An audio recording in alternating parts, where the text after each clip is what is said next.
Welcome again to Pinoy Toy Story, and today meron ulit tayong nakuhang bag na full of toys. Yes. So ang laman yan, silipin natin. Boom! Puro yan action figures. Yes, and syempre, nakuha ko na naman yan sa Facebook Market sa murang halaga. At lahat ng yan ay uuwi ng Pilipinas, syempre. At tara, tingnan natin kung anong laman nito. Nakita ko yung iba dito online pero hindi lahat. Saka ang dami niyang laman. So ngayon, this will be my first time para makita siya completely. And now, ayan. Hindi ko alam. Hindi ko na maalala kung ilang peraso to pero madami-dami. Ayan. So mag-umpisa tayo dito. And majority sa kanila malalaki. Ito yung mga malalaki action figures. 12 inches if I'm not mistaken, hindi ko na maalala, pero ayan. So articulated sila, pero mga ilang points lang, 1, 2, 3, 4, 5 points of articulations ang meron sila. Ito yung malalaking action figures. Ayan, si Ant-Man. Ayan, ewan ko kung anong use ng mga yan sa likod pero dahil ko nakita may mga ganyan. Tapos ito naman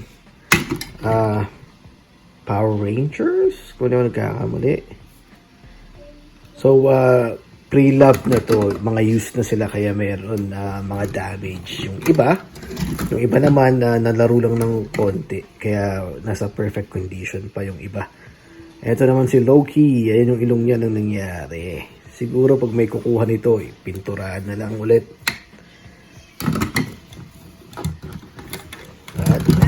Uy, sino to? Star Wars. Ayun, no? Diba? Soon to be Darth Vader. Minsan nabablanko ako sa mga characters diba? Sasabihin ko si Anakin or si Luke, yung mga ganyan. Ayun, no? Hindi ko maalala kung sino to pero that's a good character right there. Labas ko pa lahat-lahat para makita nyo. Ito naman parang sa Ben 10 yung dating I think. At ito, yan, Power Ranger yan, syempre. At mas maraming articulations to. Sobra. And, uy, may maliit. Ayan. Ayun, oh. Boom na boom. Ito ang kailangan ko actually. Ikikip ko to dahil ito ay sa Spider-Man naman. Si Hammerhead, I think. At ito yung line talaga na kinukulay ko. Ay, grabe. Nagkataon nga naman. Ito yung animated version ni Spider-Man nung 90s. Kaya ito yung kinukulay ko talaga sa pagdating sa action figures. So, ikikip ko to. Yun nga lang, parang wala siyang ibang kasamang parts. Wala. So, okay na yan. Panalo ko rin yan. Ayan. Ayan naman si Thor. Ayan. Na mukhang galit. Ano pa? Ayan. Nabablanko ako sa mga names nila minsan.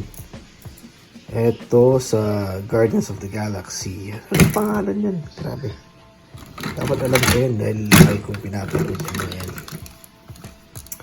Ito naman sa Ben 10 ulit. I think kaparehan niya yung isa kanina. Kaiba sa itsura pero I think same line. Okay. Sino pa yung hindi natin nakita? Power Ranger. Uy, si Cyclops. Ayan. Galing At marami din siyang articulations. Ewan kung anong markings nito. Ito, basa niyo pa? Meron ba dyan?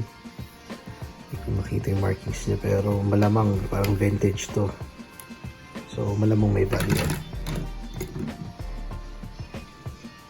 Ito si Ant-Man ulit. Ito niya natin kanina. Star Wars. Mga troopers. Yan. So mayroon tayong 1, 2, 3, 4, 5, 6, 7, 8, 9, 10 na malalaki. 10 pieces na malalaking action figures. Tapos dalawang medium. Tapos yan, syempre akin na yan. Ayan, so lahat ng ito syempre papadala na sa Pilipinas at pangbibenta nila. And I think ang yung mga ganito umaabot to ng 100 to 200 pesos each kung ako nagkakamali. So, ayan, may pagkakataon silang kumita. At yeah, that's it for now mga friends. Don't forget to like, subscribe, and follow na rin sa Facebook natin. At hanggang na lang muna, like always. Peace.